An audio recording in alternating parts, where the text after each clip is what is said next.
Welcome to The Long Haul, the podcast dedicated to empowering small carriers and owner-operators to drive their business forward. I'm your host, Adam Wingfield, bringing you insights from industry leaders, real-world success stories, and strategies to help you navigate the road to profitability.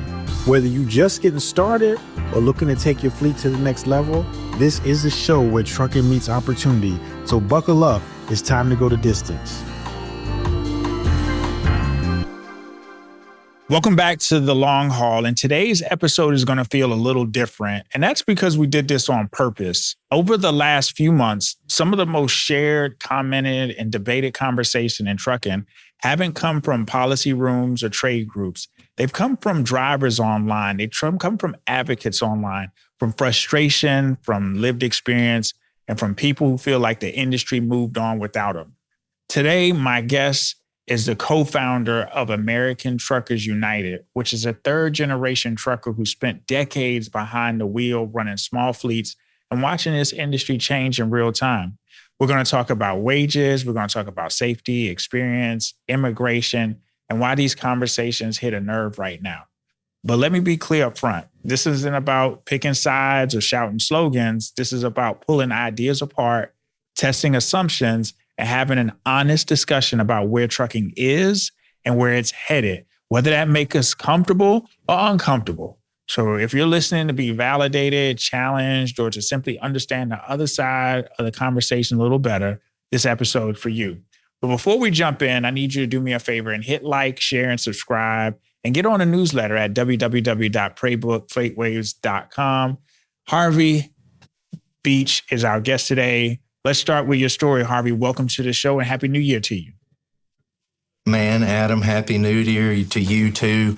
I am glad to finally getting to be chop it up with you, man.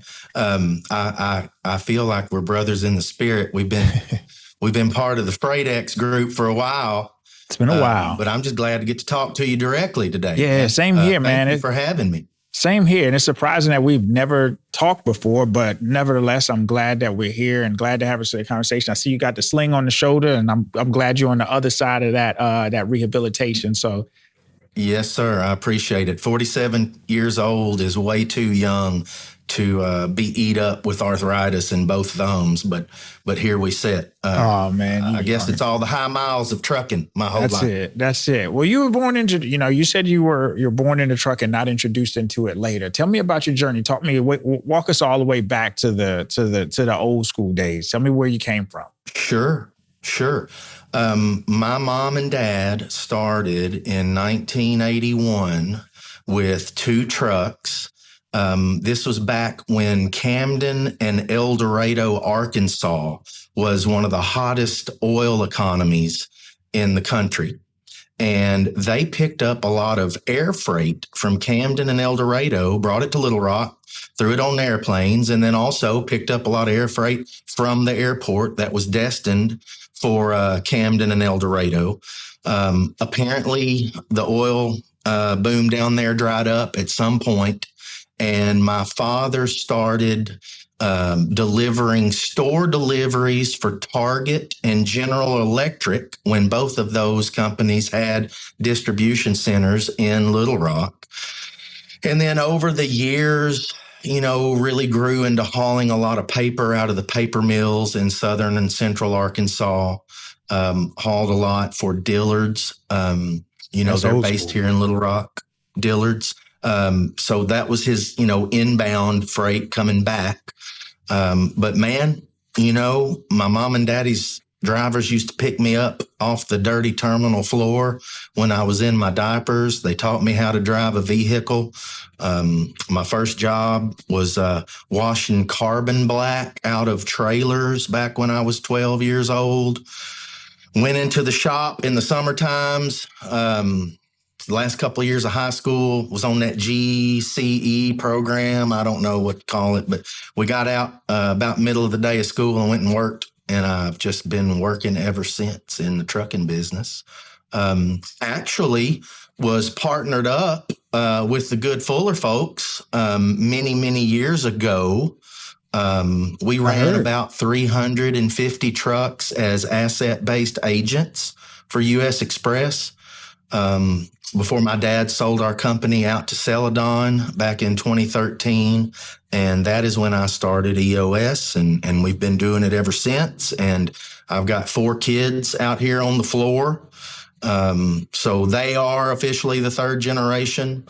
And man, we've just all gotten a really good lesson in adversity and the character and wisdom that it can bring with it. Man, you went through a lot. So when you look at the industry today, as it is, outside of the obvious, but when you look at it today compared to when you started in the late 90s, what is it to you that feels fundamentally different? Not just harder, but different. Much less relational. It's more transactional today. And I think that is strictly a result of this COVID/post-COVID phenomenon. There's been a lot of new technologies come into the industry kind of at the same time that allowed shippers so much more visibility into what those tools say the market rates should be. It's just much more transactional. I built my entire career on relationships, integrity, being the carrier that, hey, if you wanted some extra trailers at the end of the month, I'm not going to charge you for them. I'm going to bring them down there. I'll figure it out with all the extra revenue we're going to get. Or, if you wanted to get me started over at one location that we haven't done business before, we would establish a pool without any upfront charges. And we've just always tried to be the carrier that would just lay over backwards for our customers, because that's what my dad taught me to do. Yeah.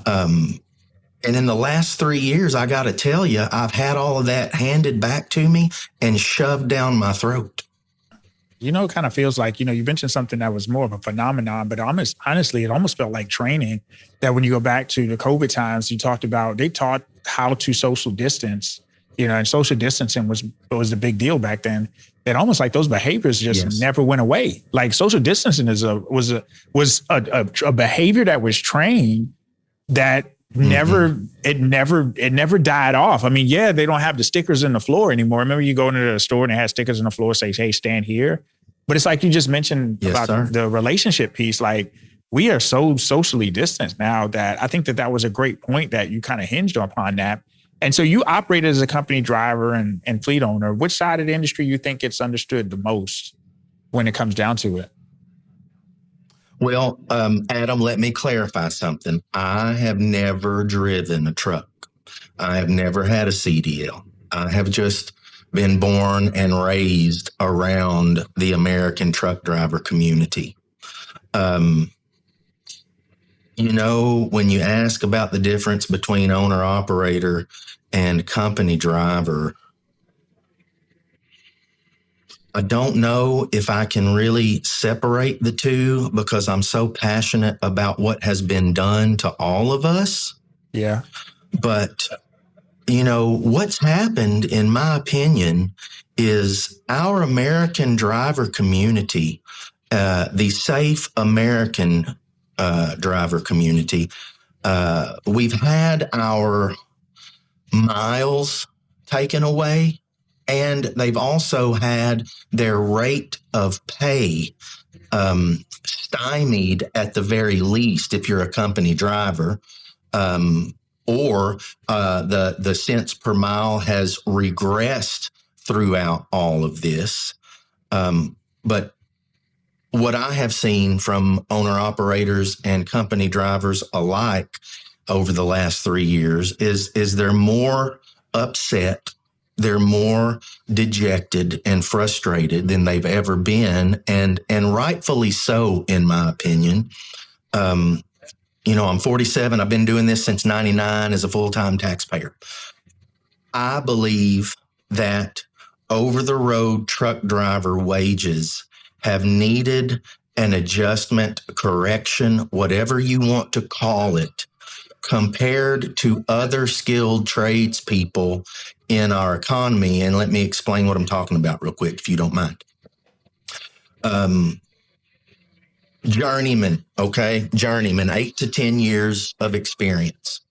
I have watched electricians. I have watched master mechanics at the dealerships, HVAC people, plumbers. They've all made more money than the over the road. And my experience is with dry van and refrigerated.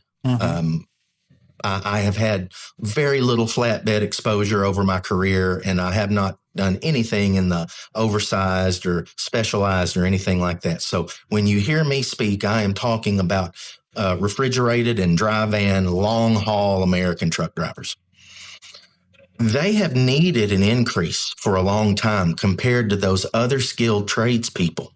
And the reason why is, we have such a low barrier to entry that just as soon as we, and I'm speaking historically, as soon as we all start seeing good times, word spreads, a bunch of old country boys run out and scrounge up some money to get a down payment on a truck. They've called Extra Lease. They got them a down payment on insurance, and boom, here they are in the industry coming at it.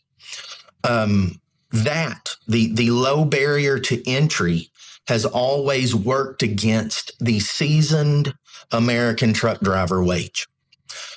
And then we also, I really only woke up to all of this around 2023-ish, maybe a little bit earlier, but I really understood how the wool had been pulled over my eyes, and I had been drinking the Kool-Aid the majority of my career about a driver shortage.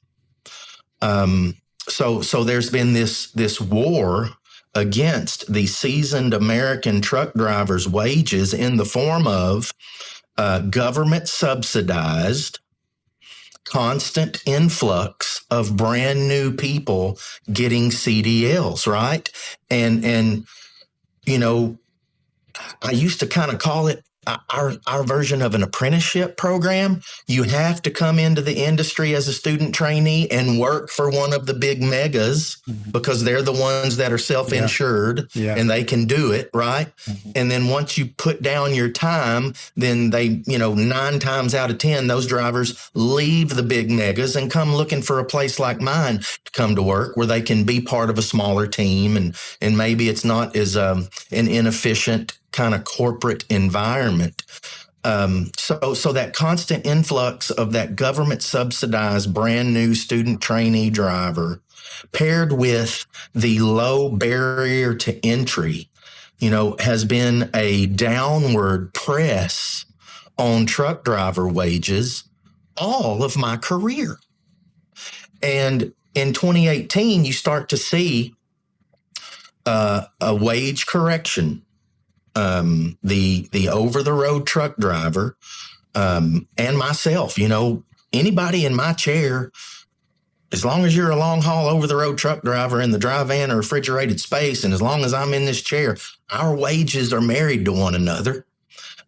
So, you started seeing over the road drivers get, in my opinion, a well-deserved and well-needed wage increase, because if you're gone from home for 2 weeks at a time, and you are trapped up in a truck, which is about the size of a prison cell with all of your stuff all the time.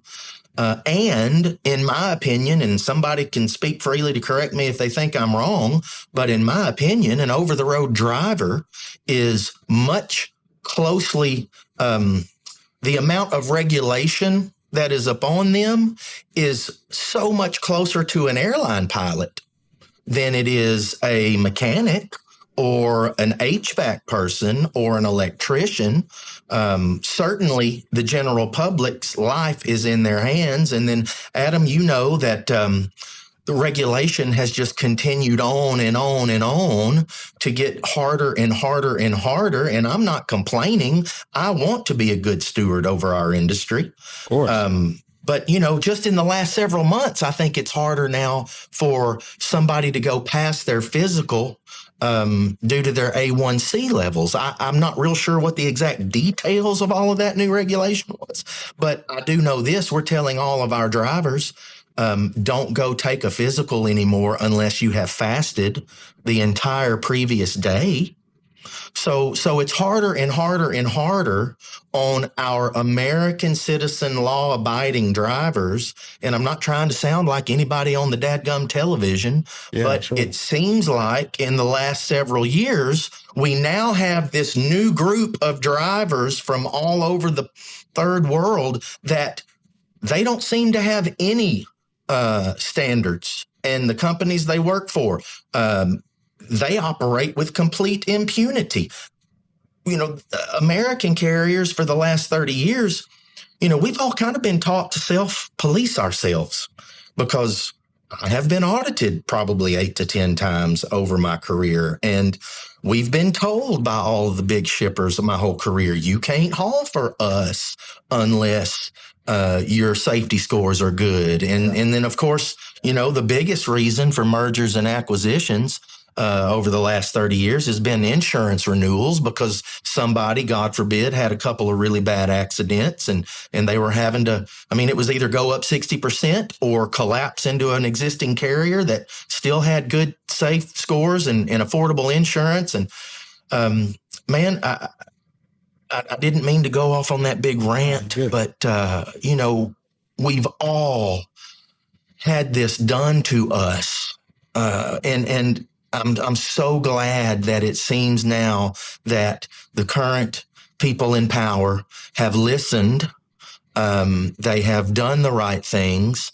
And now, and I don't know how many truckers you've talked to in the last 30 days, but I've got some really good, encouraging news to discuss whenever you get ready. But I just to separate the owner operator versus the company driver. Yeah. Man, my whole career, I've just loved on the both of them as much as possible. And any time that we've been, booking freight and planning loads, we've never chose between owner operator or company driver. Other than the last 3 years, we've tried to give all of our lease operators the best paying freight that we can get our hands on. Yeah. Just to try to give them as much subsidy. And that's something that, dude, I could literally talk to you for all day and all night about all of this. But a lot of times people don't understand how bad we've all been broken in this price fixed market, this artificially low price fixed market that has taken so much from American truck drivers, as well as people in my chair, legacy, generational American trucking companies, but also all of the people out here that work for American trucking companies in the office too, Adam. There's been lots of people lose their jobs. Sure. And for those of us that haven't lost our jobs, we've certainly been worried about our jobs. And everybody has suffered. In my opinion, our drivers have suffered a disproportionate wage decrease compared to a lot of other American workers because we've all gone through hyperinflation, but our drivers have had their miles taken from them as well as their rate of pay either be locked in or regressed as the prices of stuff that we pay for have continued to rise. Mm-hmm.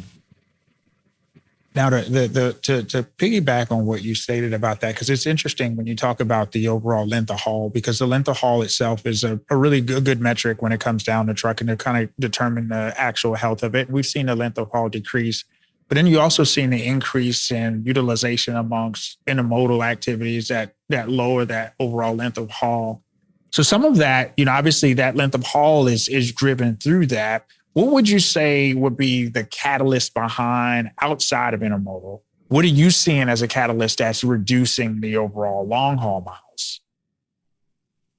Very good question. And this has been a huge, huge issue because not only our costs have been driven up because our miles have been taken away from us. Uh-huh. But so we have less miles, right, to spread that overhead across. Yeah. But Adam, our turnover has gone through the roof over the last couple of years because that length of haul ain't no good no more for a truck driver. And I'll explain that to you.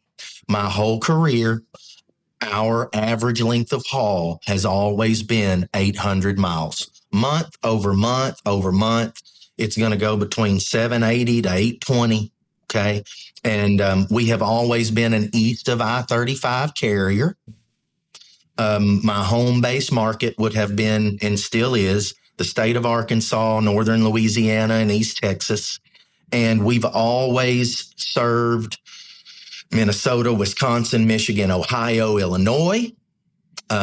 We've always served New York, New Jersey, Pennsylvania, Virginia, the Carolinas, Georgia, Florida, out of our home base market. And then, we would try to get loads that either came back to the Dallas or Houston market because those historically have paid more than coming back to Arkansas. And then we would always haul scrap paper or beverages back from Dallas or Houston back up to our home base market and then go out there and do it again. And then over the years, as we grew, we started doing a whole lot of what I call the triangle freight between the Mid-South, the Midwest, Great Lakes, and the Southeast. And we're going in between those markets, right? So if you were a solo driver, for the last 24 years, I'm probably going to dispatch you on 6 or 7 loads every month over 1,000 miles. Okay. Now, by the time EOS got to the end of the second quarter of 2023, our freight network had been jackhammered because our customers had taken more from us than ever in the history of my career and thrown into the spot markets. All of the drop trailer networks that I had established became just, we didn't know if we was going to have freight next quarter or not. How can you build a network if you can't depend on something from one quarter to the next, right? Right. So this is May of 2023. Our length of haul dropped down to 550 from 800 in May miles. of 2023. Wow. Yes, sir. And I would tell you up until November of this year, it lingered in there around that 530 miles. So that's not a short haul carrier where you're getting 2 loads a day on. And it's certainly not a long haul carrier. Yeah. And, talking to other American trucking company owners, we all got forced into that position. And I understand why. We have this separate industry or this new ecosystem or, whatever you want to call it. Okay. But it's foreign owned trucking companies exploiting a lot of illegal alien labor, forcing these drivers to drive fatigued as they operate their e-log program that is homemade, born and housed in some third world country that was self-certified by our FMCSA. So they're doing it at a cost structure. And Adam, the reason Shannon and I had such a unique perspective into all of this before anyone else is because it happened to Shannon and his dad back in 2018 and 2019 when they were running Rich Logistics. This phenomenon of foreign labor, it really killed all of the traditional automotive carriers first.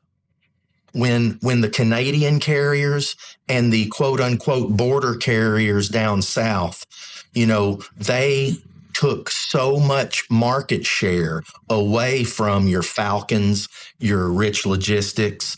A lot of people didn't know that, Celadon's biggest customer was Chrysler.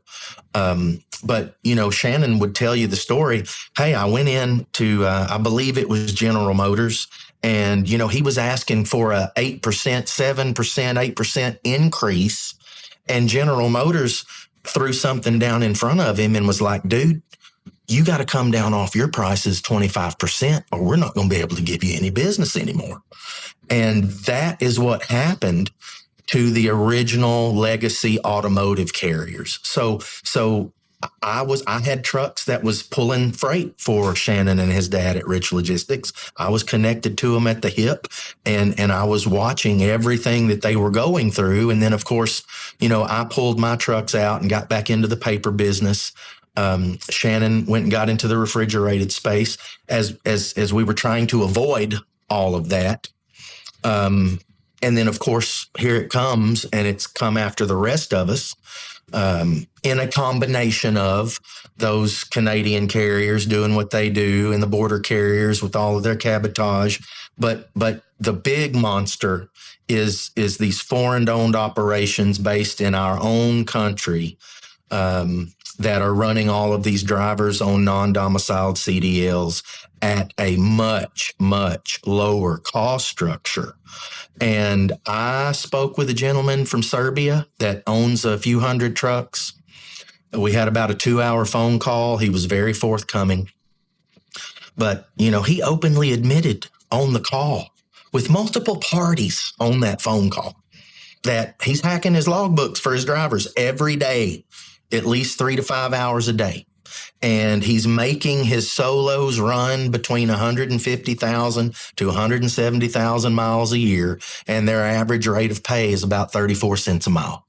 No workers' comp, no health benefits, no employer matching taxes because they're all on a 1099. The offices are over in Serbia. The discount on office wages compared to an American office worker on our trucking floors in our country is about an 85% discount. So he's getting, you know, almost half a discount on the driver wages. No benefits at all. And then you're getting an 85% discount on office wages. And then when you start talking about the number of miles those guys are running, you know, we're struggling to get 110, 115,000 on a truck today because honestly, there's a whole lot of hardworking, strong American truck drivers that are making the choice to go work for those foreign operations because they want to run 4,000, 5,000 miles a week. And I had one of my ex-drivers send me, I don't know, probably 6 or 7 settlements from one of these super ego companies. And dude, we've got Americans leasing trucks that are running, you know, 4,800 miles a week that are taking home $3,500 a week in the middle of the worst trucking environment, law-abiding, safe Americans have ever had to endure. So we've just had, and again, I'm not trying to sound like somebody on the television, but we've got 2 sets of standards. And honestly, you know, nobody's standing out at my door holding a gun over me saying, Harvey, you got to obey all the rules. But I don't have a home country to go to, Adam. Yeah. I can't dispatch my drivers, you know, 4,800 miles a week and then us, you know, kill somebody and then me get to pick up and disappear and go home. That's not how it works for us Americans that can't go anywhere. And we wouldn't want to live that way. Would never do it in a million years. But that's the world that we live in. So, you know, we've all, and again, I'm going to say this, when I say we, I am talking about the Americans in our industry, from the driver, the company driver, the owner operator, the office workers, the owners. This has now reached into people that sell trucks to Americans for a living. This has reached into people that sell trucking insurance to Americans for a living. Our industry has been really turned into a really bad Twilight Zone episode to where we have Heartland Express sitting over here that, you know, most of my career, they've always been the darling. They've been debt free and always made money. And when everybody else was making 6 and 7, they were making 11. And I understand maybe that here recently they took on some debt to make an acquisition. But you don't go from being, one of the top tiered carriers for so many decades to bleeding money now, I think maybe 8 quarters in a row. Yeah. It was over 100. While we have this other entity, and I'm going to try not to just speak and say exactly what I'd like to say out of respect for you and your show. But we've got this other entity sitting over here that is owned by some corrupt Serbian politicians that has come into this industry like gangbusters and achieved a level of growth and scale that, man, I don't know. It's probably going to put them in the top 10 all time. Y'all are better trucking historians over there than I am. But I don't know how many thousands of trucks they have. But Super Ego has been growing, gaining, growing, and making money. And they have no customer freight. No, it's all spot market. Yeah, it's all spot market. It's all broker freight, Adam. Yeah, and if me and you were sitting in trucking kindergarten 101, the first thing somebody would tell us is, you're never going to make it in this business if you haul a bunch of broker freight. You've got to have your own customers. That's right. So here we have this new creature that, I'm just going to throw this in there. They're structured exactly like Amazon's fleet is. They don't have any trucks under quote unquote, their DOT number. It's multiple carriers spread across pulling the trailer with their name on it. They have the load board, which is a dispatch system. They are paying these people on the weekly. They are fronting maintenance expenses. They are paying for tow bills. It is an exact situation, just like if you're leased on to me. It's called care, custody, and control. But we have the king of all loopholes that has found another loophole. And now we've got these huge fleets in our industry that are spread across multiple MC numbers, which evades our law enforcement. The inspections are spread across multiple MC numbers. The accidents are spread across multiple MC numbers. Yeah. And oh, by the way, when we have an accident and we kill innocent people, thoughts and prayers, that's not our driver. And in Super Ego's case, they'll just shut down that one and open up another one. In Amazon's case, they'll just turn that carrier off because God knows how many thousands of carriers that they have pulling their trailers down the road today. So, one of the things that you and Shannon, let me bring Shannon into a little bit. You and Shannon got together and you brought together and said, you know what, we're going to start an alliance. We're going to start a voice behind the American trucker, and thus started American Truckers United. What was the kind of the moment that you and Shannon got together and said, hey, we're going to make this move? Because I'm going to tell you what, that movement has taken off over the last couple of years. I got to, hats off to you and Shannon for what you put together in this last few years. You got a ton of momentum. I saw you guys last year at Match. You had the setup at Match. I saw you back there. You was advocating. You was getting that engagement. Super engaged. You guys are, obviously you're getting a lot of visibility and traction. But where did that decision came between you and Shannon and say, hey, let's do this together? Sure, man. At some point, he and I both realized that this was not a freight cycle. This is not a freight cycle. We have been conditioned for freight cycles. Yeah, up and down. Yeah, it's just cycles. Yes, sir. Yeah. Yes, sir. Any of us that's been doing this a long time, when somebody does this, we all know what that means, right? Yeah, sure. But we woke up in 2023 at some point and said, you know what? This ain't no freight cycle. This is not going to turn around. And if we do not do something, we're going to die.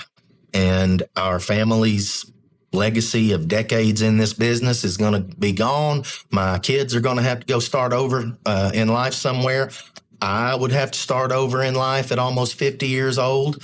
And he and I both committed to the Lord, man. I'm just going to talk to you like we're brothers, real. Okay? Yeah. Okay.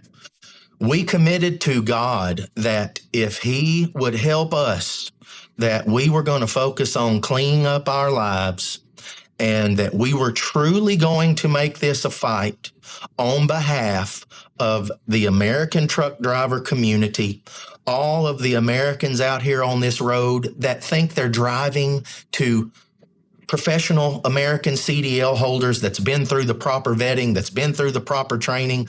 And then we were also going to fight for other people out here in our industry like us. And we made that commitment together, and the doors started opening, man.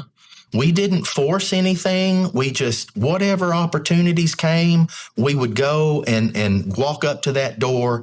And it all really kind of took another level when we found out that the Arkansas Trucking Association was going to be trying to pass a bill here in our state that would allow for foreign CDLs, foreign learners permit, and non-domiciled CDLs from any foreign jurisdiction. And I had already gone, because Shannon's been on the board in the past. I have been a card-carrying member. I had already gone and spoken to our Arkansas Trucking Association leadership 2 or 3 times myself personally about this English proficiency stuff. And you know, I was told nobody can deny that, Harvey, that's not a safety problem if someone can't read and understand our road signs. But you could tell by everyone's reaction. Everybody knew about that memo way before old Harvey ever knew about that memo. And old Harvey didn't find out about it until 2023 when our good friend Mother Trucker interviewed the ex-DOT official that brought that memo onto his show. Now, my question is, where was my advocates? Why weren't they telling me about that when it all went down? Harvey, look at this. This is going to press wages down. This is going to press rates down. You're going to be competing with third world labor all over the place. So that's one big issue. And then I also did not have any idea there was a Biden trucking action plan. So it's so funny when Shannon and I started, you know, dude, I swear we're just 2 pot-bellied trucker boys from Little Rock.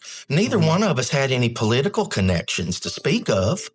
But, you know, truckers are gritty people. Yeah. And when you put a redneck boy from Sheridan, Arkansas that just loves everybody and wants to be loved by everybody. But when you've got my people, including my 4 kids, including, you know, 2 of my baby's mamas out here in the billing and collections department, and a whole lot of really good people that's worked for my family, you know, for going on 20 years. And I mean, dude, it's personal. It's personal at that point. You're not going to back us in a corner trying to take everything we've ever known and everything we've ever built and not us going to try to cut somebody on the way out of the corner, right? So we knew we were going to need a miracle from the Lord, and we knew really all we could do is scream and holler from the rooftops and publicly shame our people in power.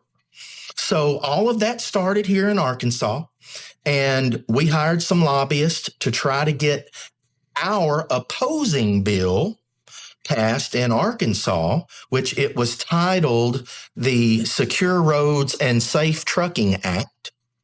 And our only enemy, and they were a very, very intense sworn enemy, was the Arkansas Trucking Association. That's interesting. And man, I think that is just so shameful upon our state at this point.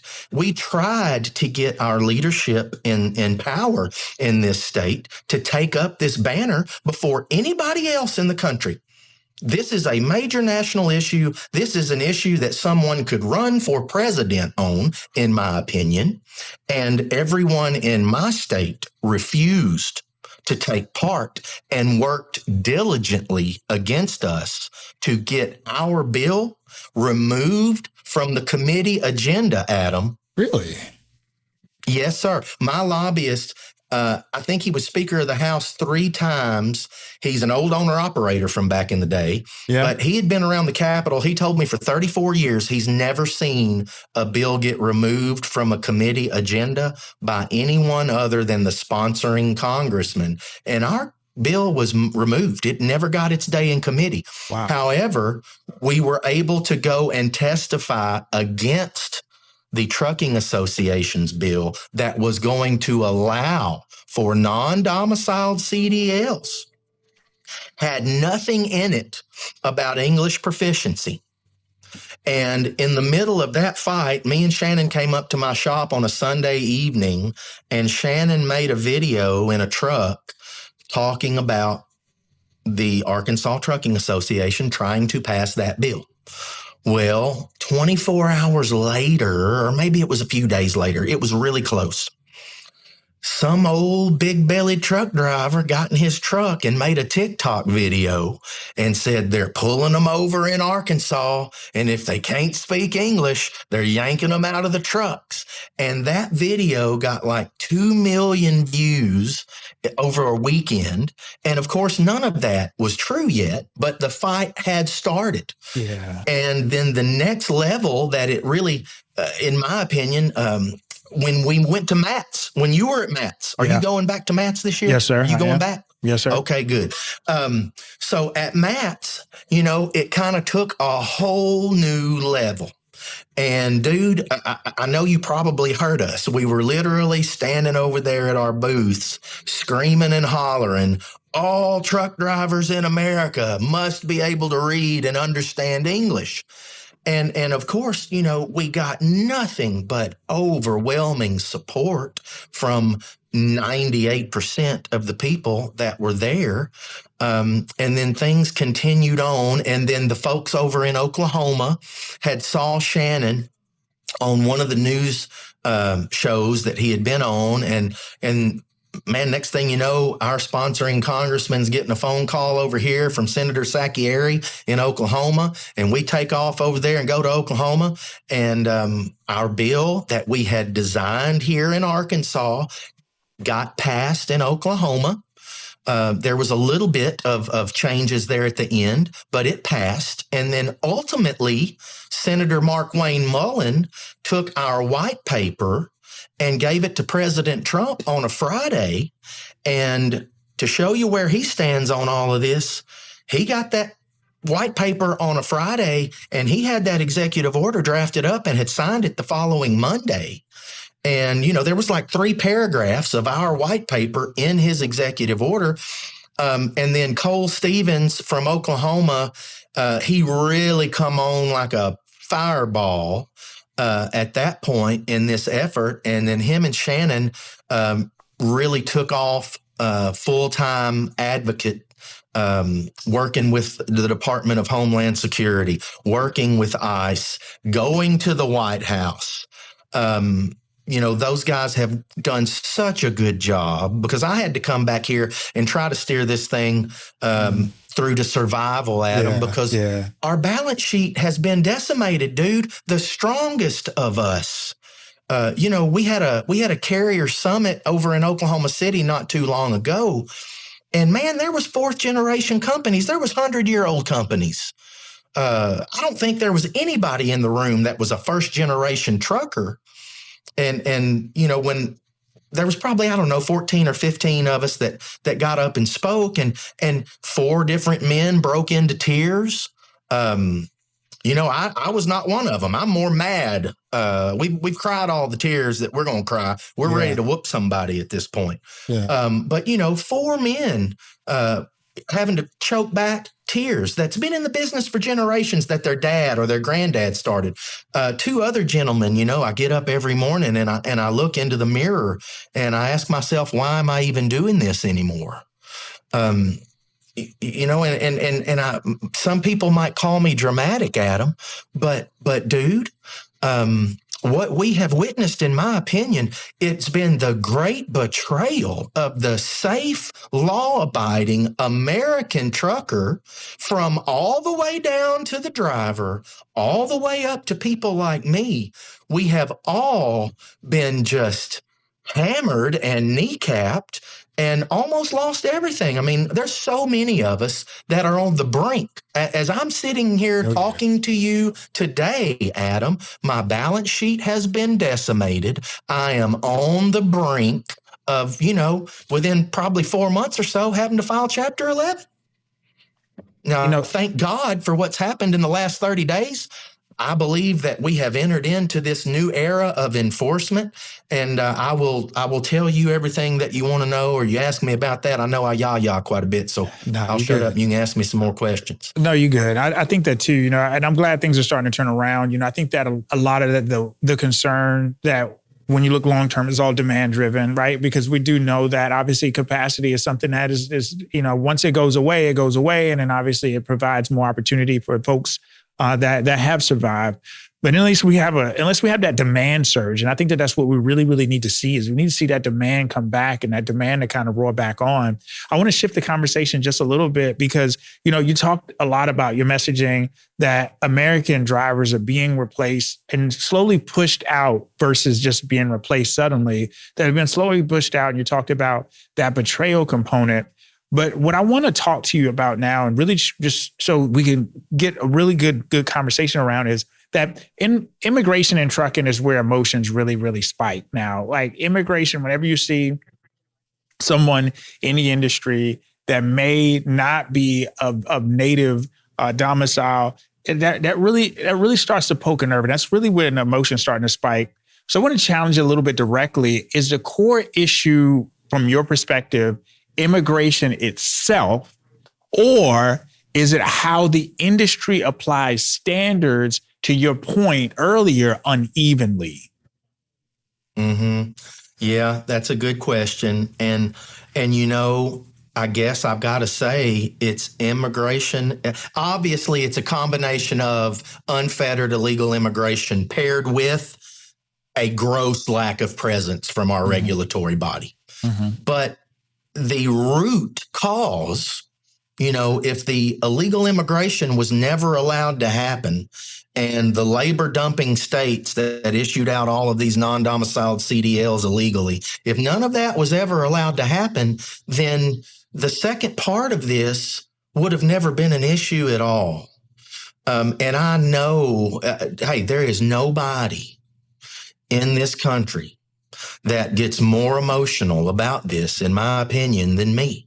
Okay, so it is absolutely a hot point, and I am loyal to the American citizen worker.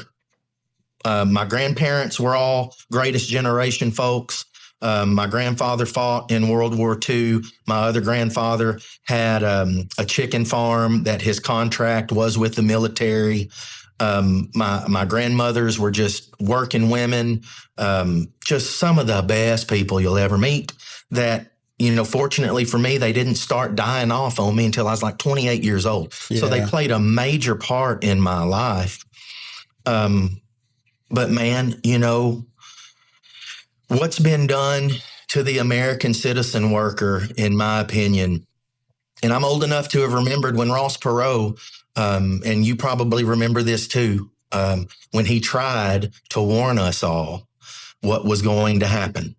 And all of our manufacturing jobs got sent all over the world. And I got into the trucking business as a young man, just a couple of years or so after he was running for president. So as soon as I got into the industry, I started watching lots of manufacturing disappear from Ohio and Indiana and Michigan and Kentucky and North Carolina and South Carolina, and all go into Mexico.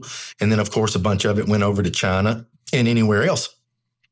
So, you're talking to a guy right here that believes it's time for the corporate oligarchs in our country to be reined in somehow, the corrupt politicians in our country to be reined in somehow, because the American citizen worker has been robbed in so many ways. The first thing they did was send the jobs elsewhere, tell us to go get jobs in the service economy.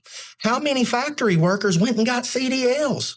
Probably a whole bunch. Mm-hmm. But now they have brought in all of the folks from all over the third world that will work for 50% less, or, God knows what it is.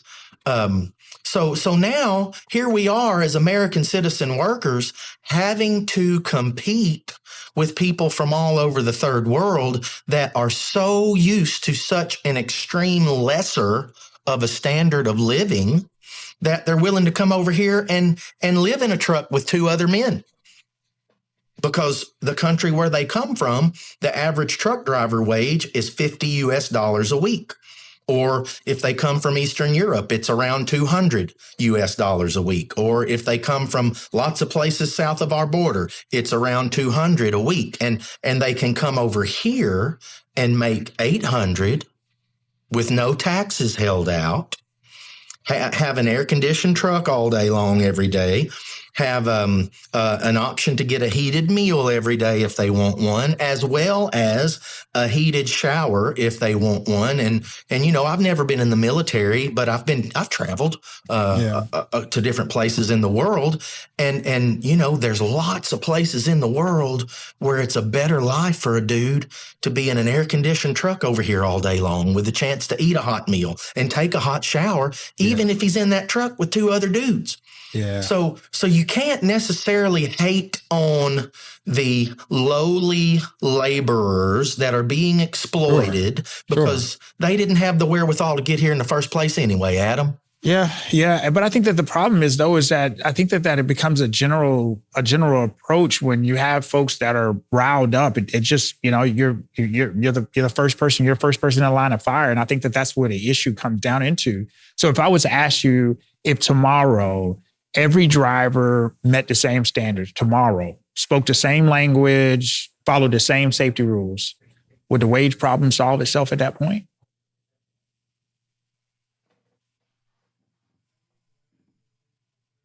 Well, it would certainly turn back into a pure supply and demand issue at that point, wouldn't it? It wouldn't be, having this separate illegal section of our industry that there's no way for us that are abiding by the regulations and the laws to ever even compete with.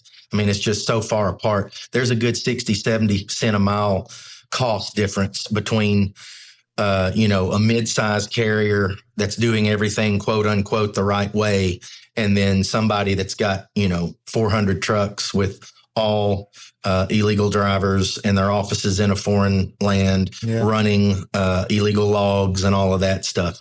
But to answer your question, if everyone was held to the same standard and everyone spoke the same language, I mean, that would definitely put us back on the playing field that I'm used to growing up in, I think, wouldn't it? Yeah, I mean, I know when I would two separate industries with two separate standards, we would all be back on the same playing field. And it's still and in that playing field, it's still that competitive piece of it. You got the competition. You got, like you said, supply and demand is a big issue. When it comes down to any economic trend, it's always going to be supply and demand related. As supply increases, as demand increases and it starts driving wages up, then all of a sudden supply is like, okay, you know what? I want to get a piece of this too. And so you get some of that. But I guess also too, you have your critics. You talked about the 98% are on board, but then you got the 2% that are not. And so out of the 2%, they're going to argue that focus on immigration distracts from deeper issues like, broker transparency, pricing, deregulations. Yes.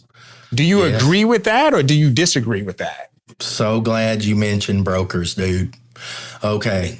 So, man, let me tell you, not having liability has allowed people to act in such an irresponsible and, in my opinion, criminalistic manner, because the consequences, they all think the consequences is never going to show up at their front door. Yeah. Yeah. And what we've had is we've had lots and lots of these big mega brokers go out to all these shippers, and I have a brokerage too. Okay. So I know exactly what kind of contract they're all signing with these big blue chip shippers.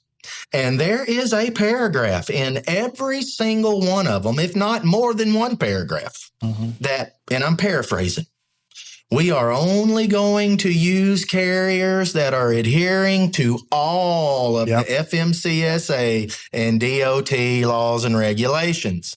Okay. Well, then we've had these same brokers go out over the last couple, 2 or 3 years and dispatch thousands of loads at 30% less than what it takes for a carrier in this country obeying laws, not committing insurance fraud, not using illegal labor, doing quote unquote the things that we've been told over the last 30 years to do.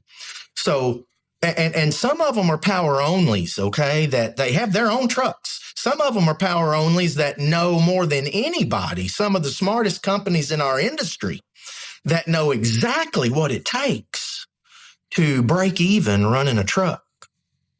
But they're dispatching thousands of loads at well under what it takes for 1 year, 2 year, 3 years. So you're going to tell me that, hey, you're one of the smartest institutions in this industry, but you had no idea that, being able to go out and quote $2.20 a mile all in and then turn around and handed it to these carriers at $1.85 and $1.90 all in. And these carriers are still out here doing it, and they're growing and they're adding trucks. You didn't know something wasn't broke.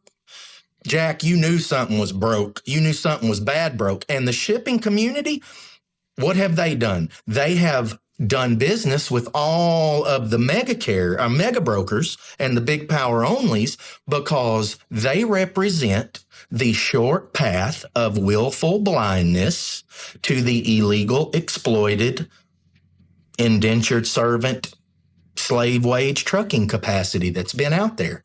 So the shippers have all gotten to say, oh, well, we're doing business with, mega broker A or mega broker B or power only A. And everybody in the audience out there can fill in those names.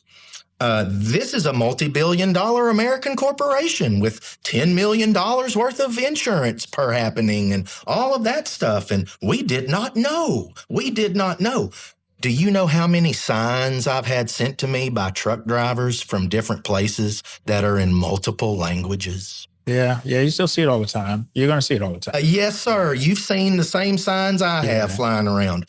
Everybody in our industry that has been anybody in our industry over the last 3 years has known what was going on. You ain't a broker and not knowing what you're doing. And if you go to Google and pull up strong space solo, you know how when you type stuff into Google, you'll get these recommendations? Yeah. Well, strong solo Sergey, if you type in strong spacebar solo, the first one that pops up is strong solo Sergey.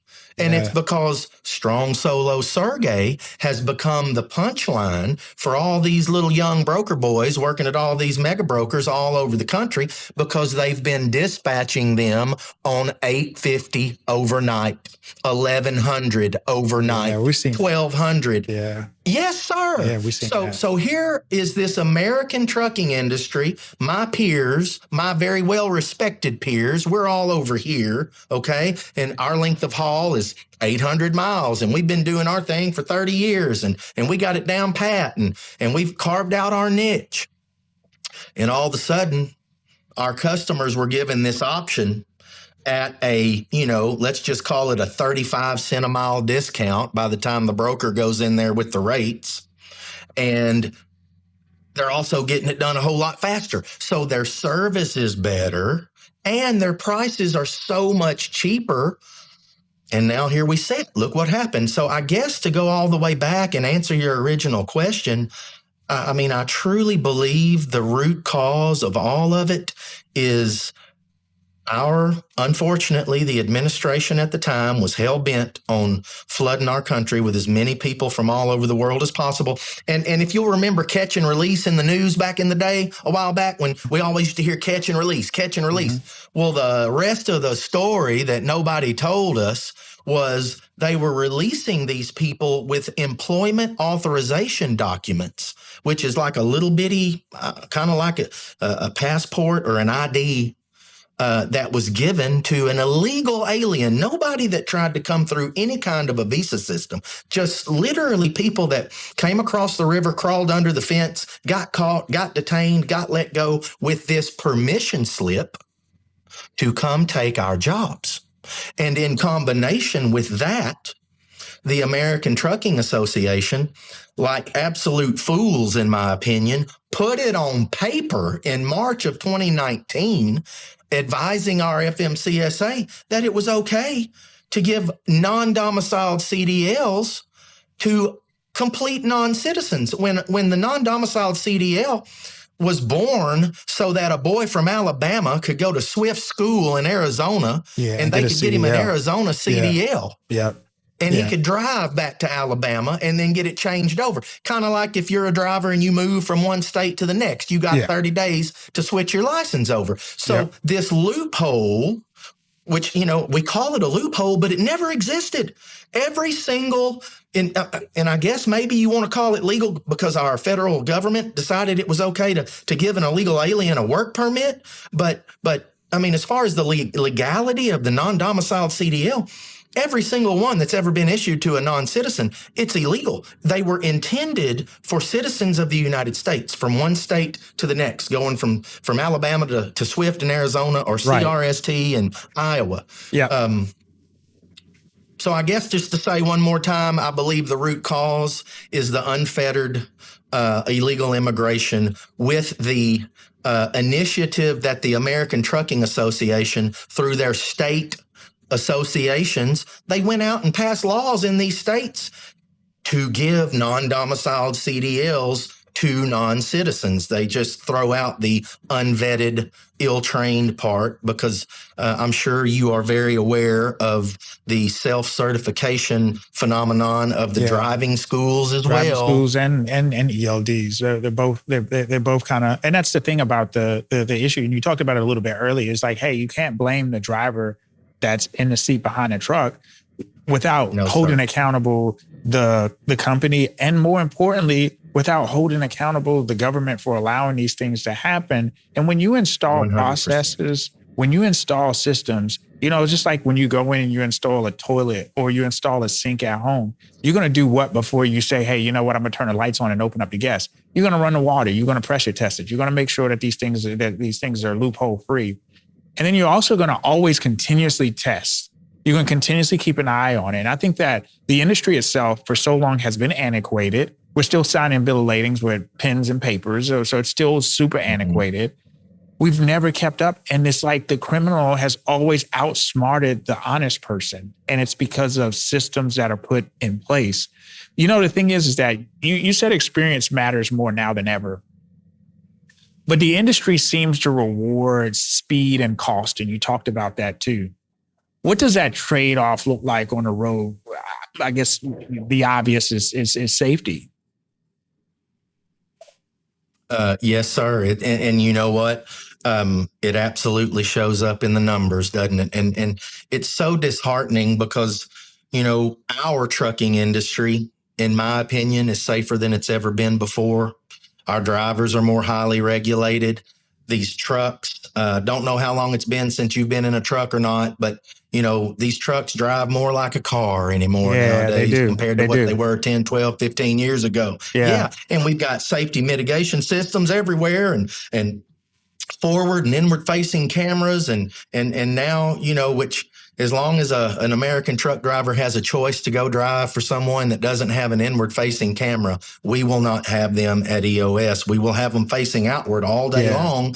And everybody can throw darts at me, but I'm for inward facing cameras. I wish our government would mandate them for everyone because it would keep everyone off of their cell phones, Adam. Yeah, I can get the distracted driver component. And there's AI technology now, there's AI technology in these cameras that'll beep at you if you're nodding off and stuff. So, yeah. So I know people don't like Big Brother. Heck, you're sitting here talking to a guy that stood up and started screaming and hollering and raising nine kinds of Cain. And we've achieved some movement within our nation. Absolutely. Thank God. Hallelujah. But I also, I understand everybody not wanting those things watching them. But speed and cost, but we have to have speed and cost within the accepted rules and unwritten norms of our industry. When you get me to talking about this, obviously I am going to set aside our government and the corporate oligarchs on behalf of who's benefited from all of this that pay our politicians anyway. I'm going to set them off to the side and say, it's your fault. You did this. But there's another side of all of this, Adam. Tell me the truck makers and the truck makers and their financial captives, they have played a major part in all of this, in every bit of this. Talk to me. In late 2020, I don't know if you remember what the used truck prices got to. I remember that. You couldn't buy a used truck for less than $100,000. It was crazy. Yeah. Dude, I'm not an expert in much, but I'm an expert in a 450,000 mile Freightliner and a 450,000 mile Volvo. And I can tell you, there is no way in this world, none whatsoever, any of those trucks under any circumstances should have been sold for $160,000 at 15% interest. But when the government injected all of these people in here, and you can go back to the Biden fact sheet. I don't know if you got that. They've taken it down. I've got a copy of it. But in the Biden Trucking Action Plan fact sheet, they're boasting about 860 something thousand drivers in 1 year. Yeah, I saw that. I remember in 1 year. That. Yeah, I remember that. Okay. I remember so that one time, never seen before, artificial injection. Well, all of those people somehow had money to go buy trucks. And it created this one time, never seen before, artificial injection of demand. And what we had take place was identical to the housing bubble of 2007 and 8. We had a bunch of overpriced assets, and I'm going to just go ahead and say predatory priced assets. When you're selling a $90,000 retail truck for $160,000, it ain't just overpriced anymore. Somebody knew that a bubble was being created and nobody was ever going to be able to work out of that loan. Never. Yeah. But what they did is they sold these trucks at those grossly overpriced prices. They financed these trucks at triple the interest rate. I mean, that's back when I was probably getting 3.5% interest. And I bet the American owner operator that had solid credit was probably getting 7%. But they sold and financed these things to a bunch of unvetted non-citizens at triple the interest. And it's the exact same thing as the housing bubble. Okay, so what happened to the banks in the housing bubble? They looked around and said, oh no, if we start foreclosing these things, we're going to have to record the losses on all of them. And what happened? The banks collapsed, didn't they? Yeah, they did. They did. Yeah. I remember that. So here we sit with our truck makers, and I'm going to walk you through a personal timeline, okay? May of 2023, I am having dinner with one of the general managers of the truck dealers that I deal with. I've been in it a long time. I've known him a long time. And he told me then that I needed to consider not making my truck payments. Now, this was in May of 23, Adam. Need to and the words not were, truck payments. I've been doing this. Yes.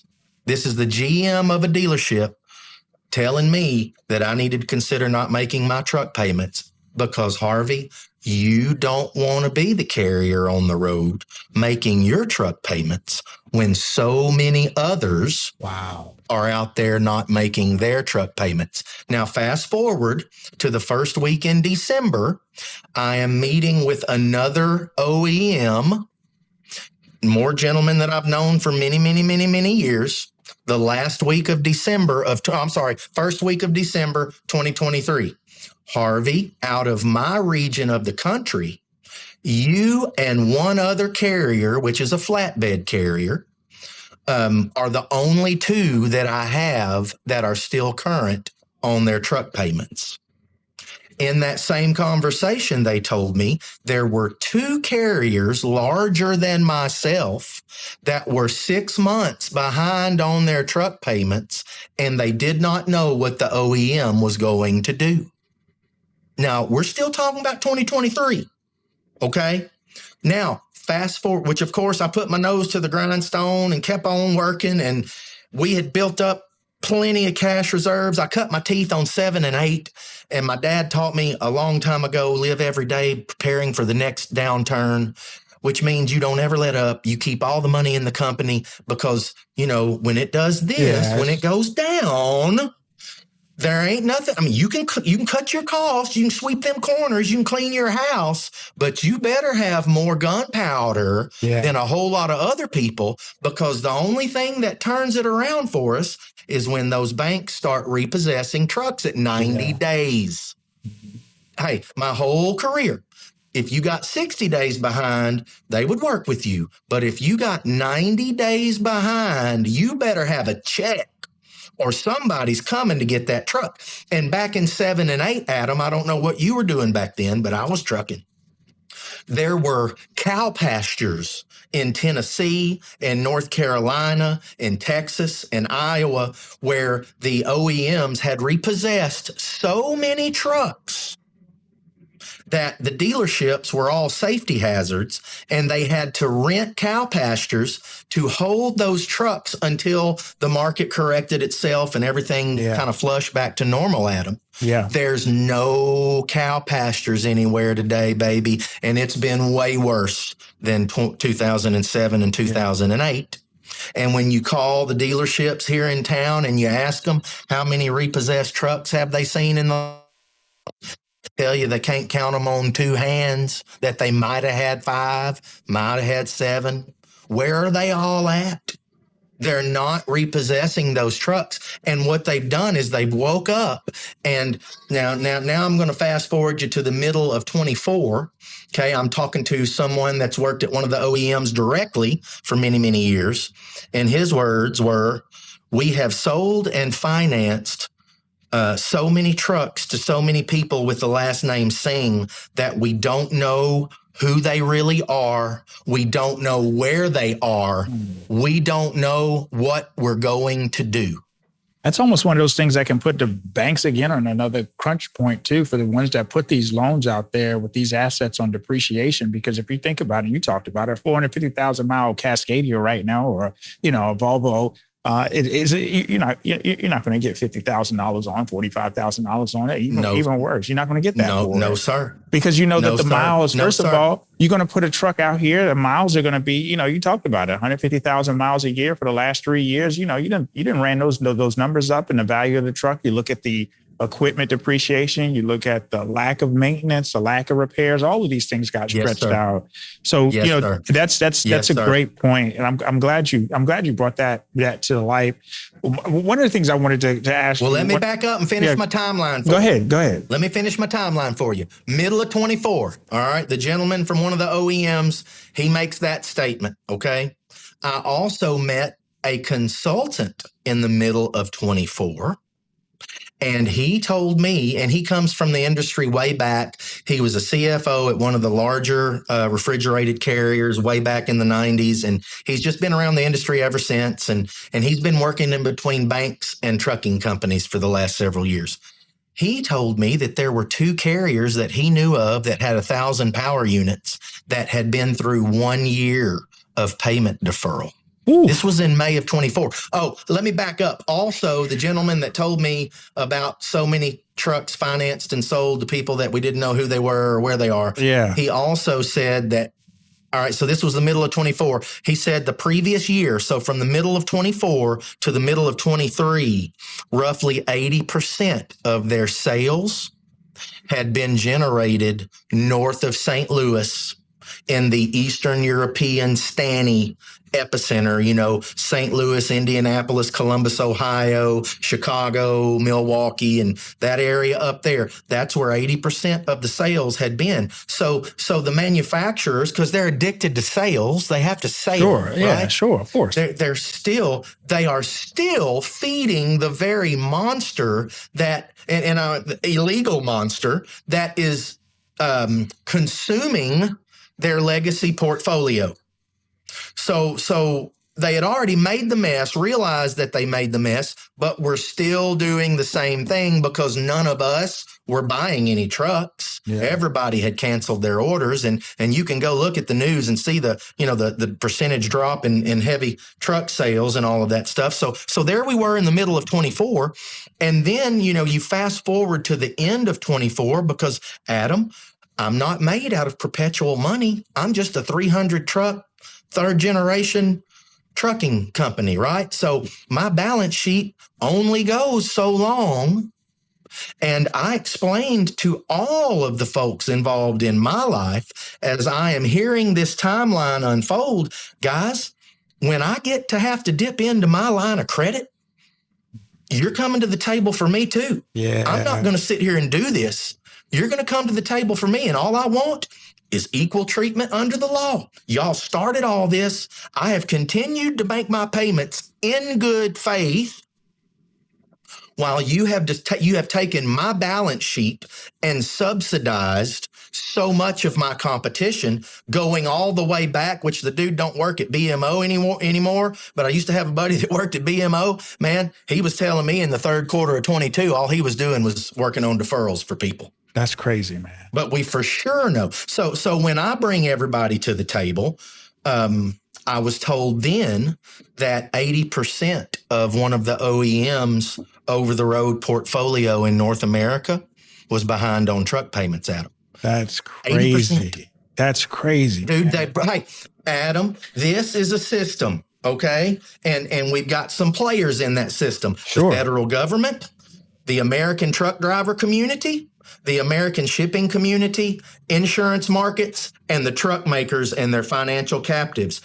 If one of those breaks the rules, the whole system's been broken. And we've had two break the rules, like our government just threw the rules all the way out, didn't they? Yeah. And then now we've got these never seen before, unprecedented, eternal deferrals that has forced generational legacy American trucking companies to either put all of their wealth into it to stay current, or they've put all of their wealth into it and been driven into deferrals as well. I've got one of my best friends from a long, long, long time ago. He works for one of the biggest insurance brokers in our industry. So he sees lots and lots of different carriers. And his statement to me was, Harvey, unless somebody has got warehouse properties and a warehouse operation, or they have got a very large wholesale brokerage that can sustain and pay for the losses, everybody is just bleeding from all places to bleed. Stop. And that's where we've been, Adam. That's where we were all plunged into a market where we as American law-abiding truckers had no chance of ever competing whatsoever. And then it just became further and further and further broken because our truck makers, they sold all of these huge overpriced trucks to these people. And the new trucks that they could sell for $225,000, $230,000 when I was still buying them for way under that. Yeah. Yeah. They've created that bubble because, Adam, they would have repossessed all these trucks if it didn't have to do with their own self-preservation. They would have already repossessed all these trucks. Yeah. But because they've created that bubble and because they're riding around, man, hey, you wouldn't surprise me if they wasn't riding around $80,000 to $100,000 upside down in some of these trucks right now. No, I believe it. You know, I believe it. Yeah, dude, it's so bad. And when I talk about a bad Twilight Zone episode, you know, Yeah. that's part of it too. I mean, everybody knows the last thing that we all have to have in this industry during a downturn is we've got to have the financial institutions to execute their part of this appropriately, like they have for the last 40, 50 years. I mean, I've been doing it. What have I been doing it? 99 to what about 25 years, 26 years? 26 years.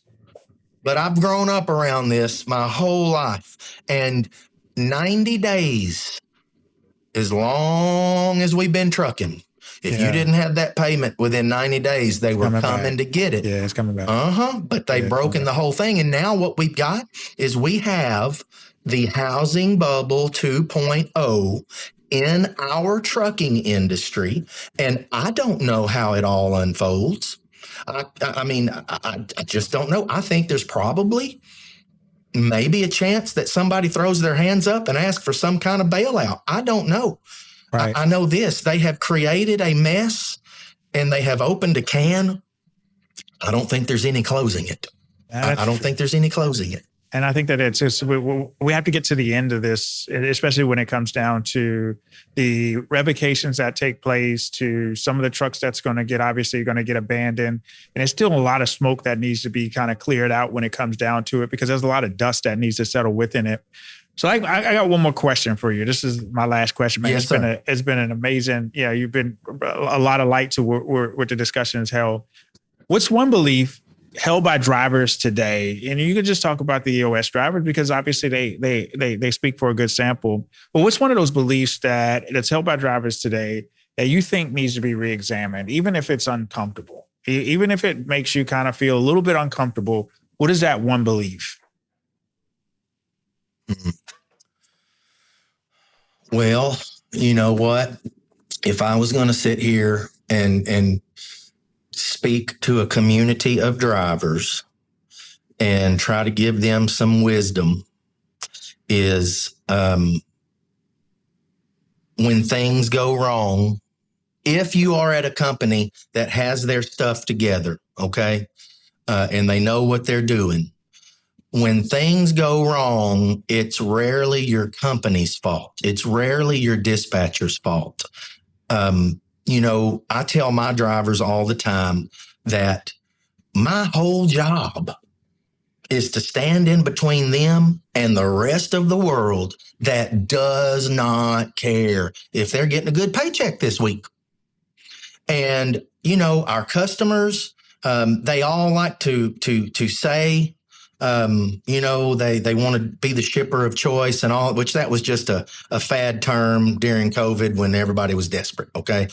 The second that they all woke up to the fact that we've had our throat cut by all this stuff, all of a sudden don't nobody care about us no more. And I don't know if you've seen that movie with Denzel in it, The Equalizer, when he's talking to that old crazy Russian and the Russian tells him that you're just a piece of lint or a bottle cap. We've all been treated like lint and bottle caps for the last 3 years.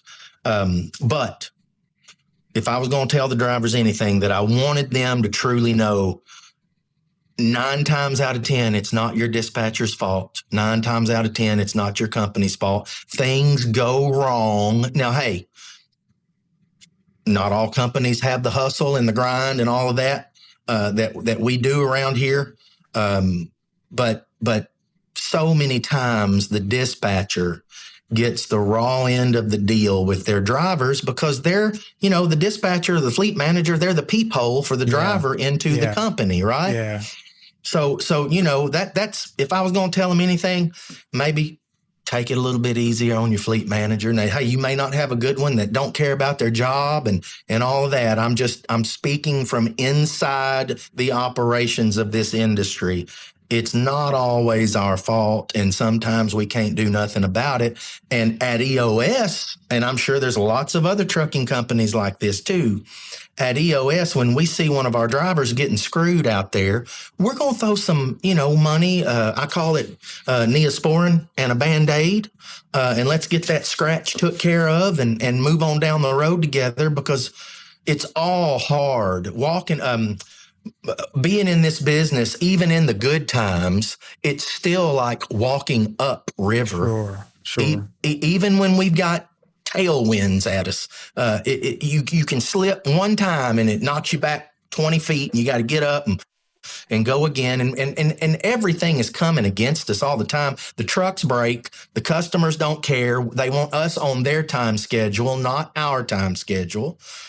Shops are usually overcrowded, and so I guess just take it easy on your people in the office. Man, that's some great advice. And man, Harvey, I appreciate you coming on and just being willing to have a real conversation, not slogan driven or anything, but just an honest conversation. And I definitely appreciate you bringing a passionate, because obviously the topic's not easy and they're not supposed to be. No, sir. Yeah, when people's livelihoods are involved and and money is involved, emotion is going to show up. And a challenge for this industry is whether we can slow down enough to decide to listen before we decide what we believe. So to everybody that's listening to this episode, you don't have to agree with everything that either one of us said to recognize that there are real people on all sides of the conversations and real consequences to how it plays out. Yeah. Sure. So thank you. So thank you for being a part for of anybody. Well, dude, I'm so glad to get to talk to you. I'm glad to finally get to talk to you. Same here. But for anybody that might be listening, that may or may not get a little hot around the collar when we talk about immigration and stuff, I want everybody to understand that there are millions of Americans, your brothers and your sisters in this industry, that have had everything taken from them. Millions of Americans. There's millions of Americans in this industry. We've had owner-operators lose their truck and lose their homes. We've had company drivers lose things. Everybody has been in the fight of their lives for their livelihoods for the last 3 years. And honestly, my number one challenge has been trying to keep everybody in harmony and keep everybody from not chewing each other to death and wanting to, take it out on each other. I mean, we've definitely had some pop-offs out here in this office. These poor folks in my office and every other trucking office, they've all had to work with the most upset driver base that we've ever worked with, ever, and rightfully so. But they've also had to work in a very, very price-fixed environment where we're trying to compete with a bunch of people that are running solos 4,500, 5,000 miles a week. So everybody just love on one another. And hopefully, everybody used to complain about the lack of camaraderie. And man, I grew up going to truck stops with the drivers all standing at the payphone banks. So I remember the camaraderie. I remember the CB conversations when I would go with my dad out on the road and all that stuff. And maybe, just maybe, this horrible, terrible happening that all of us American truckers have been through together, maybe we come out on the other side of all of this and there is this newly established camaraderie and community that just blows the socks off of everybody. Well, that's the hope, and we hope that happens. So, Harvey, thank you so much for taking the time out. You and the American Truckers United, you and Shannon are doing incredible work from an advocacy perspective, and just from an industry perspective. I appreciate what you guys are doing and what you're how you guys go about it. So if this episode made you think, share it with someone who sees the issue differently. And if you want more conversations like this, make sure that you tap in and make sure you subscribe and sign up for our newsletter at www.freightwavesplaybook.com. Once again, I'm Adam Wingfield. This is The Long Haul. Stay thoughtful out there. And Mr. Harvey Beech, thank you so much for joining us on the show today.